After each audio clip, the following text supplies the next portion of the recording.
তো বেশ কয়েকদিন আগে আমি আর 3 বন্ধু মিলে আমরা একটি নতুন জায়গার খোঁজ পাই, যেটা সুতান জঙ্গলের মধ্যে একটি হিডেন ওয়াচ টাওয়ার রয়েছে। তো সেটা আমরা জানতে পারি এবং আমরা হঠাৎই বেরিয়ে পড়ি সেই টাওয়ারের খোঁজে। প্রায় 2 ঘন্টার মধ্যে আমরা সুতান জঙ্গলে পৌঁছে যাই এবং এই জঙ্গলে আসতে হলে তোমাদের ঝাড়গ্রাম থেকে যদি আসছো তাহলে ঝাড়গ্রাম বেলপাহাড়ি হয়ে ঝিলিমিলি হয়ে তোমরা আসতে পারবে, অথবা ঝাড়গ্রাম থেকে ফুলকুসমা হয়ে রানীবাঁধের পরে তোমরা এই জঙ্গলে আসতে পারবে। সুতান ক্যাম্প ফরেস্টের ইকো পার্কের সামনে আমরা এসে বাইকগুলো পার্কিং করে আমরা বেরিয়ে পড়ি সেই হিডেন ওয়াচ টাওয়ারের খোঁজে।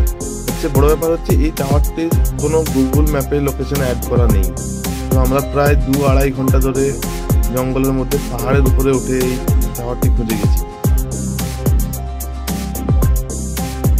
প্রায় দুপুর 3টে নাগাদ আমরা ওই লোকেশনটি খুঁজে পাই। এই হচ্ছে সেই ওয়াচ টাওয়ার, যেটা জঙ্গলের ঠিক মাঝামাঝি একটি পাহাড়ের উপরে রয়েছে। এই ওয়াচ টাওয়ারটি যথেষ্ট পুরনো এবং ভয়ানক।